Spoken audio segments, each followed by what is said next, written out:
Hey guys, today I'm going to talk about the show 13 Reasons Why and why I think it's problematic. The second season is about to come out soon, and I think before we watch it, we should really reflect on the first season and ask ourselves, do we want to support a show that is this problematic? So, step one is that even though this show is very racially diverse, um, it's all of these people of color that did this awful thing. They were basically to blame for Hannah's death. Even though they're not to blame for Hannah's death, they're basically painted as these awful people who did bad things. And I don't think that's the best representation for people of color. The second is that speaking of these characters, they all have problems too, but for some reason they are kind of sidelined behind Hannah's because Hannah is white. So Hannah's problems, even though they're just as bad or even inferior to everyone else's, for some reason Hannah is the white victim. Even though Jessica was raped, just like Hannah was, we don't really get to hear about Jessica's rape or how she felt. It's just, oh, poor Hannah. Number three, Courtney basically is a really disappointing Asian stereotype. She's very nerdy and kind of uptight and annoying and obsessed with academia and kind of pleasing everyone and being quite submissive. This character doesn't really have much agency or power, and I think in a show that kind of breaks a lot of stereotypes, racial stereotypes that is, it's really disappointing that they've made her such a walking stereotype. The fourth step is that in a show with so much diversity, I'm asking myself, where was the trans representation? Where was the, disabled representation? Because apart from, rumors that, Clay might have autism, there were no disabled representation. There was also no Muslim or Arab representation, even though the show has pretty much every different type of race. And there was no old representation. And there was also no fat representation. So basically everyone is young, able-bodied, not disabled, thin, and pretty, and this is a very one-sided kind of glossy type of diversity that is kind of fake and not really that representative of the real world. Number five, in a show that's so diverse, why is it that the two leads are two white people?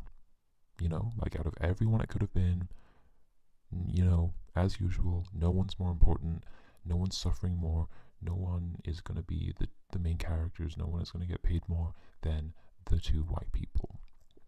Number six, there's an article that I'm going to link that basically talks about how the character in the show does nothing for women of color, because even though Hannah went through these awful things, she would have had it a lot worse if she was a person of color, which is what happened to Jessica. There's a scene where Hannah asks the counselor, will Bryce be brought to justice? And the thing is, she can actually ask that question because she's white, but a lot of the time, women of color that are abused or raped don't even ask this question because they know what the answer will be, and they're also more likely to be victims of rape and also to not be open about it. So this show isn't really helping that problem. Number seven is that it glorifies suicide. I don't really need to say much more on this. It's, it does. Everyone's talking about it, and I think it's true. And it basically, not only does it glorify it, but it kind of sets an example of like, you can use this tool to basically hurt the people of color that didn't actually do anything wrong after you pass. Number eight is that it sexualizes the victims of sexual assault, because rather than hearing how they felt or them explaining, their side of it, we just have to see it, and I don't really understand why we had to see it, and it kind of makes the whole thing quite pornographic. Number nine is that there's a lot of LGBT characters, but none of the men are ever seen being intimate. It's only the character Courtney who has a make-out scene with Hannah, and it's like, ooh, like Hannah's not even supposed to be gay, and yet still she was in more LGBT sex scenes than the actual gay characters. And this is just very male gaze. The same with, you know, the rape scenes. It's all very male gaze. Like, let's get off on these teen lesbians, basically.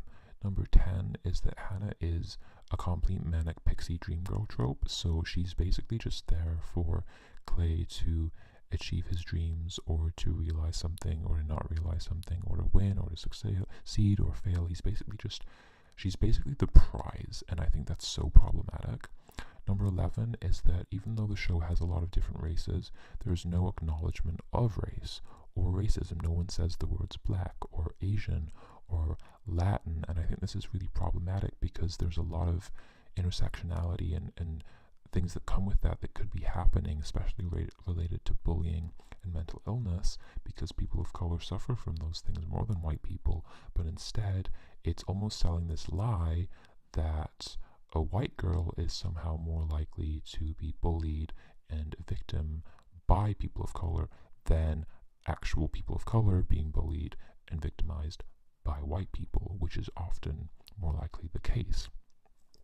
Number 12 is that despite this show being entirely about mental illness, the show doesn't actually discuss mental illness at any point, and I think this is really damaging for obvious reasons.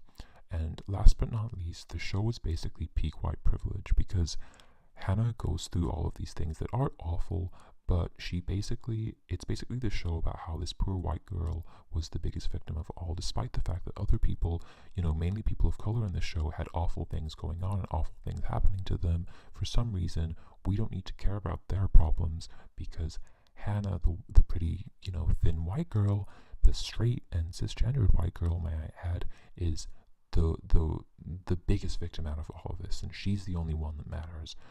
And it's like, wow, this is peak white privilege. You're so privileged that you can't even see how much of a non-victim you are. I mean, Hannah literally doesn't acknowledge her white privilege, and I think that's a real problem. This show should have at some point have had one of the people of color challenging her, or Hannah, or even Clay saying to her, you know, you shouldn't talk about your problems so much because you have white privilege and you're not acknowledging of it. You had a pretty cushy life because you were white, but no, you're just making yourself a victim, and I'm not buying it, because white people they don't have as hard of a time as people of color. I'm sorry, acknowledge your privilege, Hannah.